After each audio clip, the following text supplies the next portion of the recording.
Nós estaremos agora meditando nesse texto sagrado de Êxodo, capítulo 12, versículo 1 até o 13. E o Senhor há de falar conosco nesta noite. Esteja atento à palavra do Senhor. Êxodo 12, 1 diz assim, você pode usar a tua Bíblia aí na tua casa, tomá-la, eu creio que você já estava com ela, segundo livro da Bíblia, livro do Êxodo, capítulo 12, eu vou ler a partir do versículo 1. O Senhor disse a Moisés e a Arão na terra do Egito: este mês será para vocês o principal dos meses, será o primeiro mês do ano. Falem a toda a congregação de Israel, dizendo: no dia 10 deste mês, cada um tomará para si um cordeiro, segundo a casa dos pais, um cordeiro para cada família. Mas se a família for pequena, para um cordeiro, então o chefe da família convidará o seu vizinho mais próximo, conforme o número de pessoas, conforme o que cada um puder comer. Por aí vocês calcularão quantos são necessários para o cordeiro. O cordeiro será sem defeito, versículo 5, macho de 1 ano, podendo também ser um cabrito. Versículo 6, vocês guardarão o cordeiro até o 14º dia deste mês, e todo o ajuntamento da congregação de Israel o matará no crepúsculo da tarde. Versículo 7, pegarão um pouco de sangue e o passarão nas 2 ombreiras e na viga superior da porta, nas casas em que o comerem. Naquela noite comerão a carne assada no fogo, com pães sem fermento e ervas amargas. Versículo 9, não comam do animal nada cru, nem cozido em água, porém assado ao fogo, a cabeça, as pernas e as vísceras.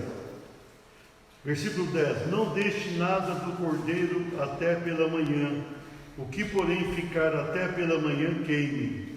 É assim que vocês devem comê-lo, já prontos para viajar, com as sandálias nos pés e o cajado na mão, como depressa, é a Páscoa do Senhor. Versículo 12, porque naquela noite passarei pela terra do Egito e matarei na terra do Egito todos os primogênitos, tanto das pessoas como dos animais, e executarei juízo sobre todos os deuses do Egito. Eu sou o Senhor. Versículo 13, o sangue será um sinal para indicar as casas em que vocês se encontram. Quando eu vir o sangue, passarei por vocês, e não haverá entre vocês praga destruidora, quando eu ferir a terra do Egito. A Páscoa foi uma cerimônia que o Senhor Deus deu aos hebreus quando eles se encontravam no Egito. Por mais de 400 anos, o povo hebreu esteve no Egito. No primeiro momento, quando José era o primeiro-ministro, quando José reinava, aquele povo hebreu teve uma vida boa, uma vida satisfatória. Depois que José morreu, algum tempo depois, aquele povo passou a ter uma situação inusitada, difícil. Com o passar dos anos, a perseguição veio sobre os hebreus. Eles não faziam parte do povo do Egito. Então, os egípcios começaram a se preocupar com eles. Os egípcios começaram a pensar assim: esse povo está crescendo demais e poderá daqui a pouco guerrear conosco e nos vencer. E eles começaram a perseguir, fazendo aquele povo trabalhar e trabalhar muito. Eles chegaram a trabalhar 16, 18 horas por dia. Com o passar dos anos, decidiram matar toda criança do sexo masculino que nascesse. Moisés foi preservado por uma ação de Deus. A situação dos hebreus era muito grave. E Deus, quando viu que tudo estava difícil demais, Ele se manifestou a Moisés. Ele falou com Moisés e falou: olha, eu vou livrar esse povo do Egito e vou te usar. Moisés relutou depois de ter tido uma experiência com Deus. Porém, ele acabou aceitando a missão com a ajuda do seu irmão Arão. E eles foram até Faraó. Aquele Faraó era o Faraó que Moisés conhecia, porque Moisés tinha sido criado no palácio de Faraó. E aquele Faraó que estava reinando, obviamente convivera com Moisés. E Moisés teve que fugir do Egito, porque quando ele completou 40 anos, ele intentou libertar o povo à sua maneira e acabou matando o egípcio e teve que fugir. E ele volta 40 anos depois para cumprir a sua difícil missão. Quando Moisés fala com o Faraó, há uma resistência. O Faraó tinha um coração muito endurecido. Muito endurecido. E Deus vai endurecê-lo ainda mais. Por quê? Porque Faraó não tinha nenhum interesse pelo Senhor. Faraó e o povo egípcio se encontravam longe da vontade e até mesmo do conhecimento do Deus vivo e poderoso. A situação ficou muito dramática. Agora Moisés chega e pede a liberação para que o povo fosse glorificar, cultuar o seu Deus. Faraó não deixa. E Deus vai enviar as 10 pragas do Egito. As 9 primeiras foram pragas terríveis, mas a 10ª foi pior ainda. Quando Deus anunciou a 10ª praga, a situação era terrível. Deus haveria de matar todos os primogênitos dos egípcios.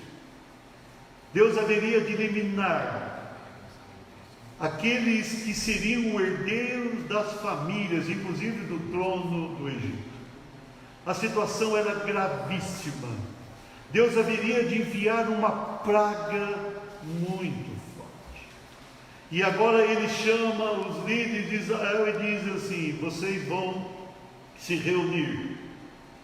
A partir do dia 10 vocês vão separar um cordeiro para cada família. Se a família for pequena, vocês juntarão em 2 famílias. E vocês no dia 14 vão sacrificar esse cordeiro. E vocês estarão prontos para sair do Egito. Quando vocês sacrificar o cordeiro, vocês vão pegar do sangue do cordeiro e vão passar nos umbrais da porta. E vocês terão ali a grande possibilidade de não ser atingido pela praga.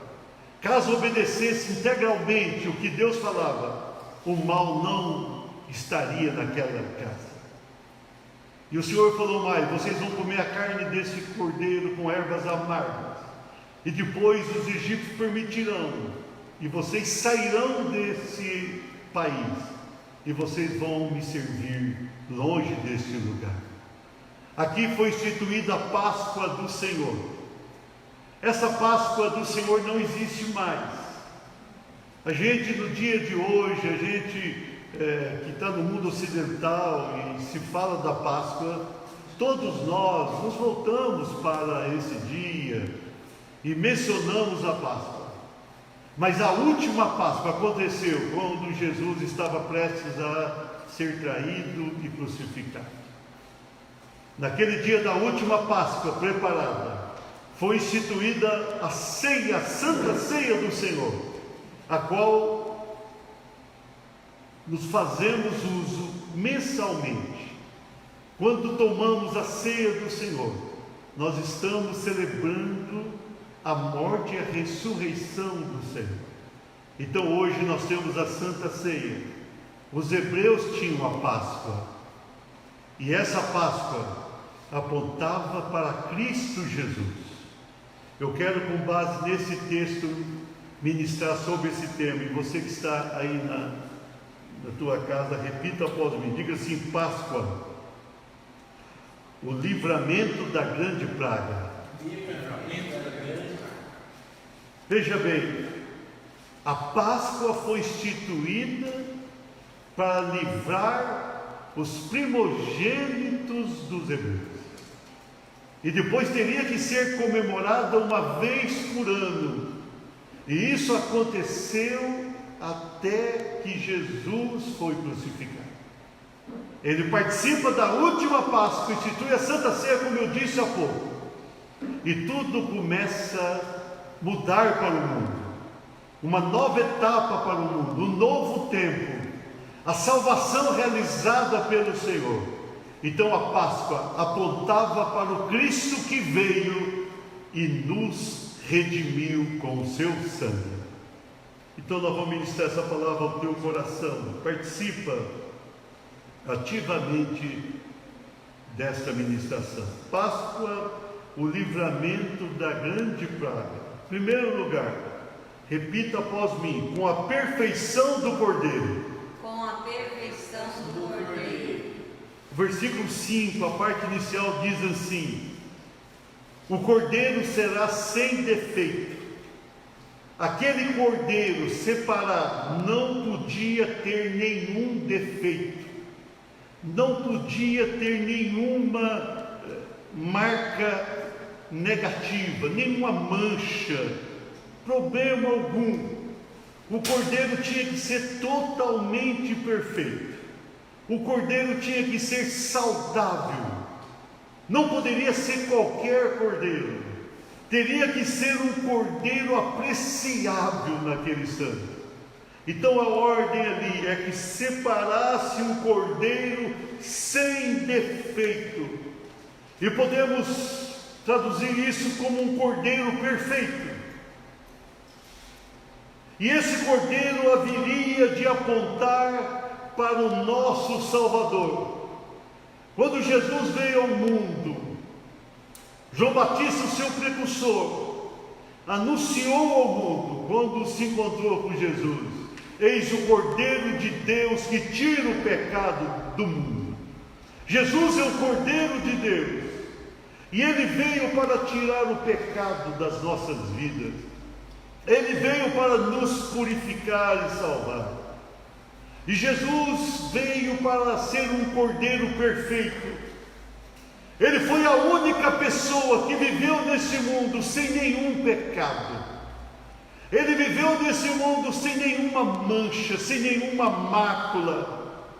A vida de Cristo Jesus foi perfeita.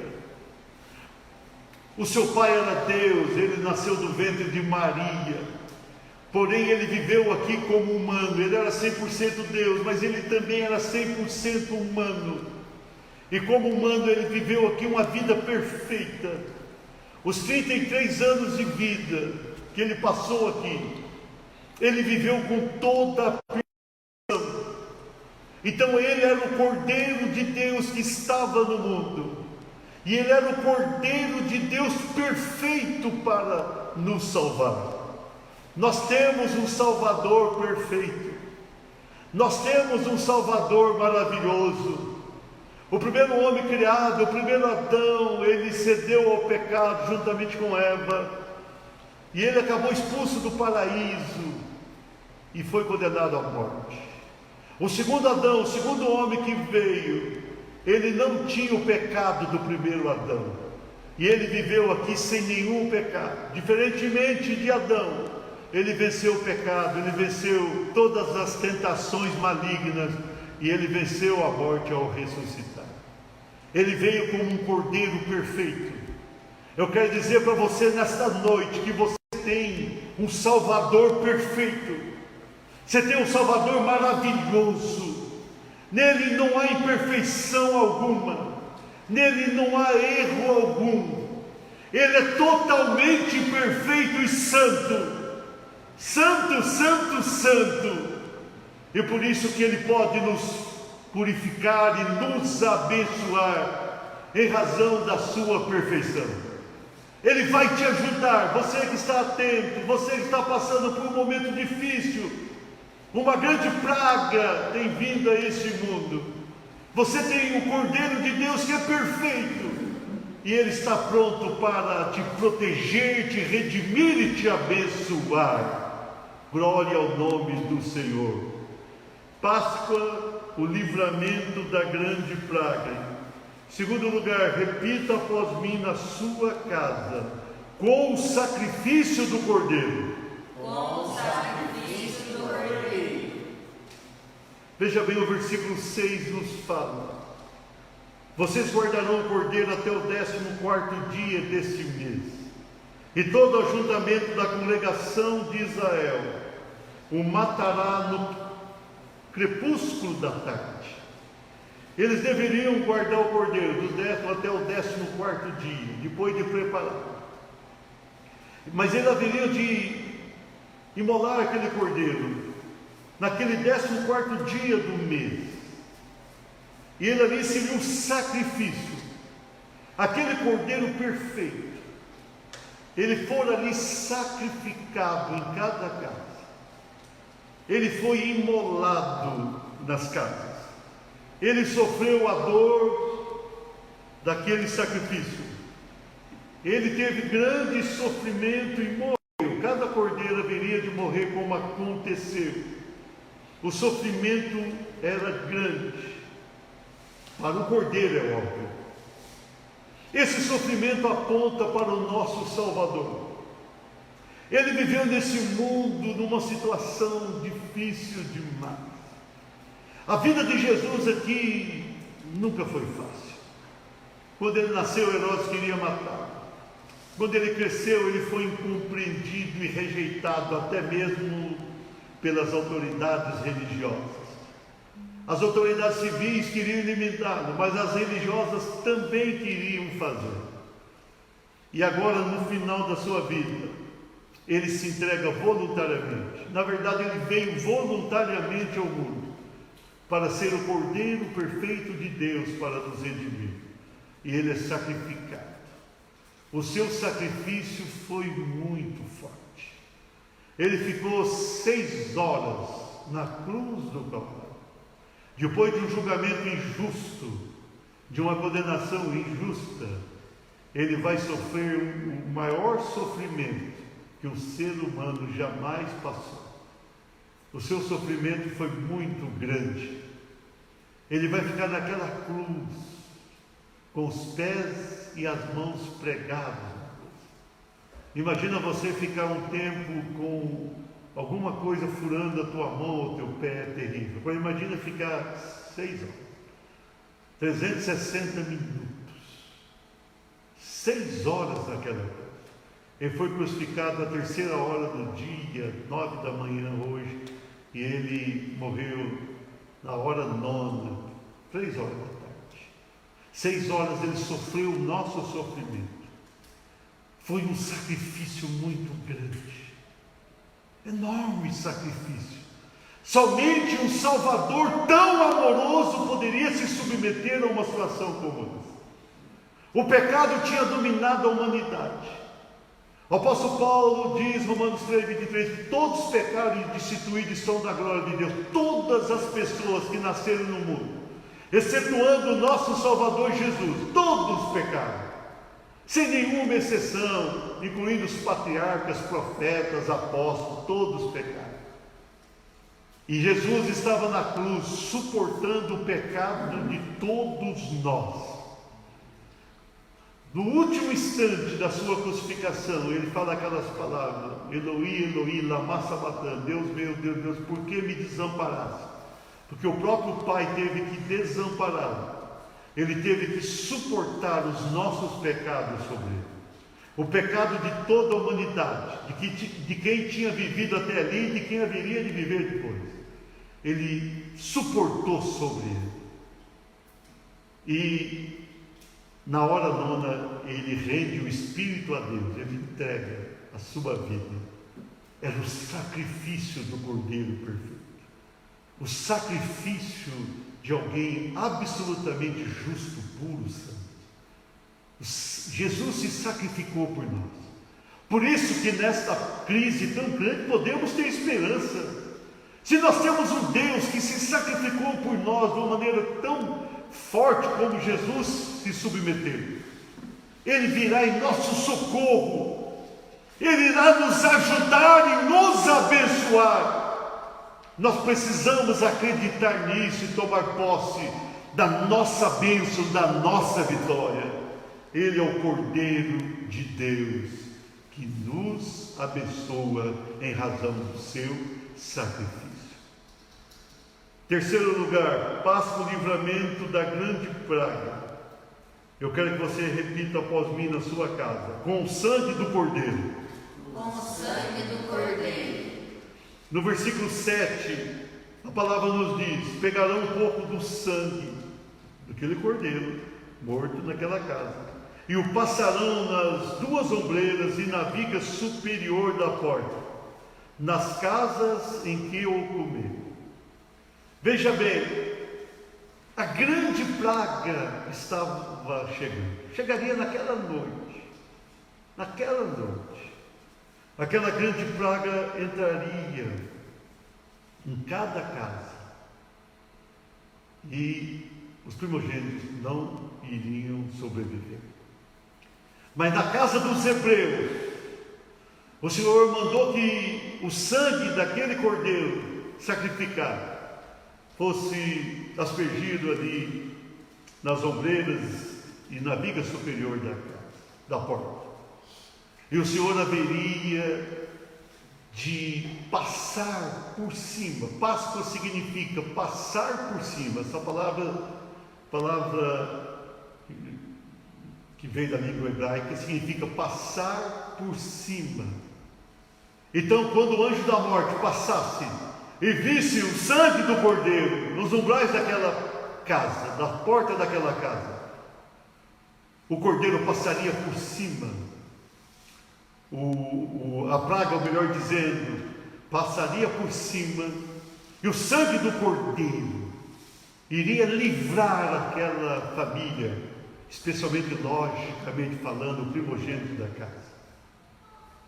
Aquela praga era terrível, destruidora, mas a praga vai passando no Egito e fere a cada lar no Egito, mas a praga não fere a casa dos hebreus, por causa do sangue do cordeiro aspergido na porta das casas.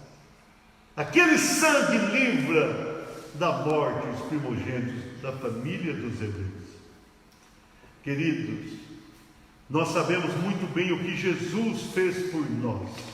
Nós sabemos que Ele derramou o seu sangue, Ele aspergiu o seu sangue sobre nós. O sangue do cordeiro que caiu por terra quando ele estava crucificado, que descia das suas mãos, dos seus pés. Aquele sangue é o sangue perfeito que nos purifica de todo o pecado. O Senhor ali estava nos purificando, morrendo na cruz. O sangue do cordeiro verdadeiro de Jesus, esse sangue tem sido aspergido sobre as nossas vidas. Esse sangue tem nos guardado. Morreu, Ele entregou o seu sangue para nós. E esse sangue nos purifica de todo o pecado. Esse sangue santifica as nossas vidas. E a morte não poderá nos atingir. Nós iremos para a vida eterna por causa do sangue do Cordeiro. Não teremos morte eterna por causa do sangue do Cordeiro. Nós seremos arrebatados pelo Senhor por causa do sangue do Cordeiro. E esse mesmo sangue está continuamente sobre nós. E se nós acreditarmos no Senhor, esse sangue vai nos guardar desta grande praga que está no mundo.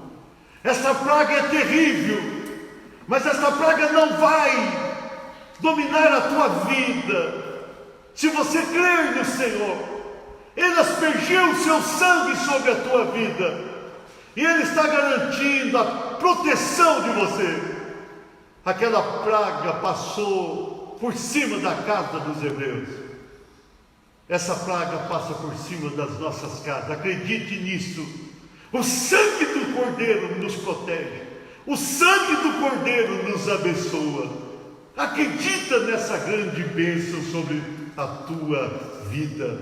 O Senhor é contigo, o Senhor é maravilhoso. o Senhor concede a vitória sobre você. Nós somos vencedores. Nós cremos na bênção do Senhor. Para encerrar essa palavra, quarta e última divisão. Páscoa, o livramento da grande Páscoa. Glória ao nome do Senhor. Repita após mim na sua casa. Com a carne do cordeiro. Com a carne do cordeiro. Irmãos, esse versículo 8, ele é profundo demais. Muitas vezes até não muito compreendido. Diz o versículo 8: naquela noite comerão a carne assada no fogo, com pães sem fermento, pães asmos e ervas amargas. Eles teriam que comer a Páscoa daquele cordeiro com pães sem fermento e ervas amargas. Essa erva amarga indicando toda a amargura do sofrimento dos cordeiros, que fala o perfeito cordeiro. Pães sem fermento para indicar a pureza, a santidade do cordeiro que viria. Mas eu quero enfatizar aqui a carne assada. A carne assada que eles haveriam de comer.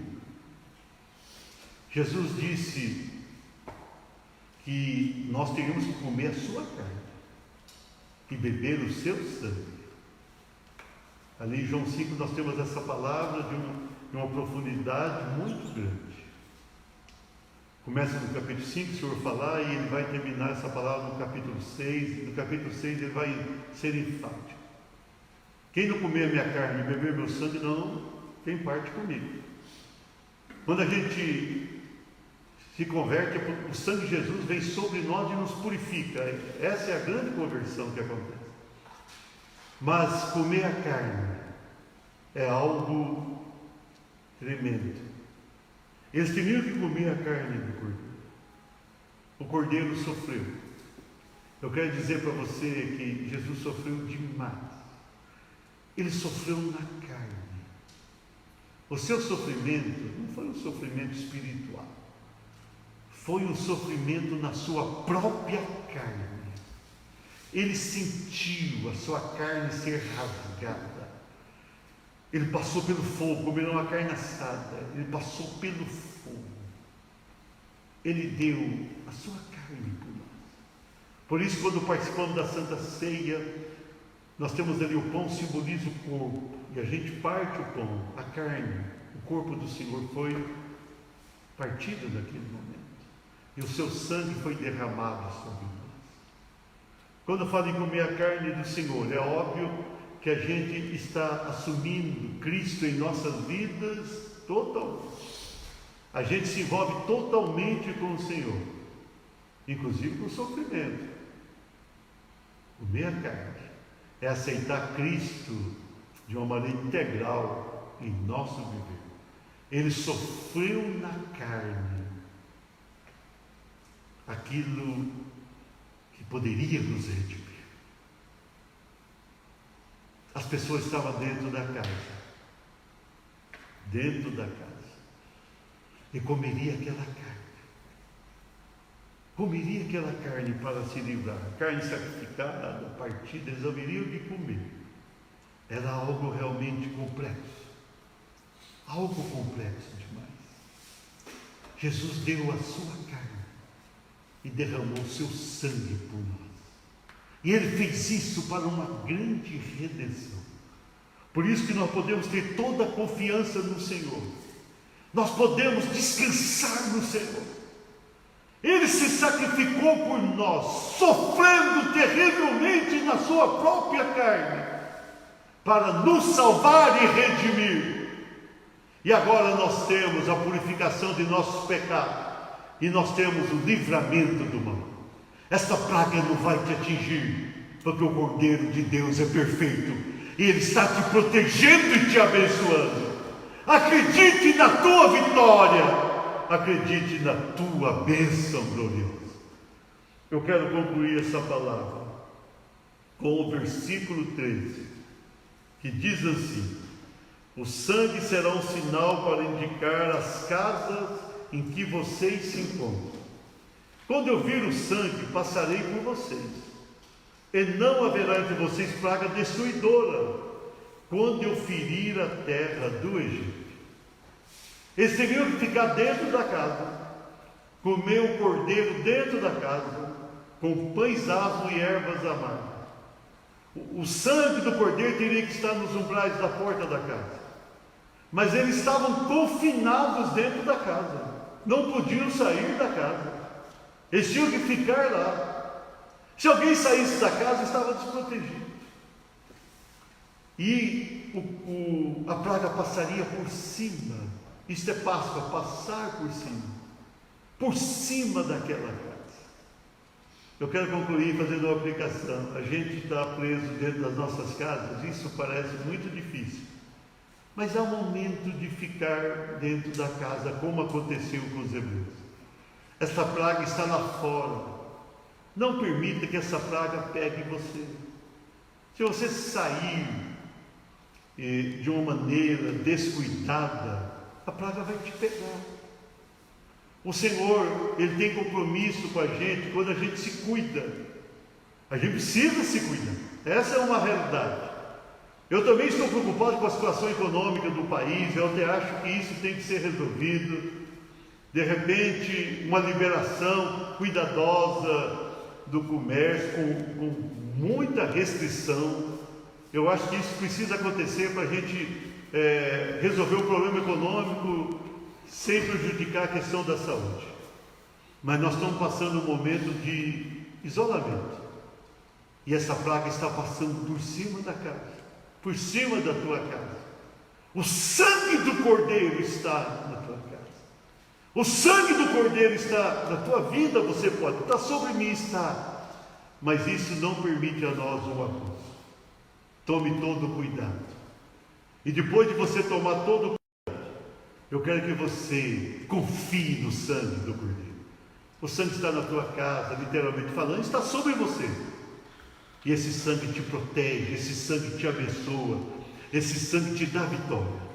Quando a gente se cuida bem, e quando a gente confia, sobretudo, na bênção do Senhor, a vitória vem sobre nós. Guarda essa palavra no teu coração. E Deus vai te abençoar. Mas pastor...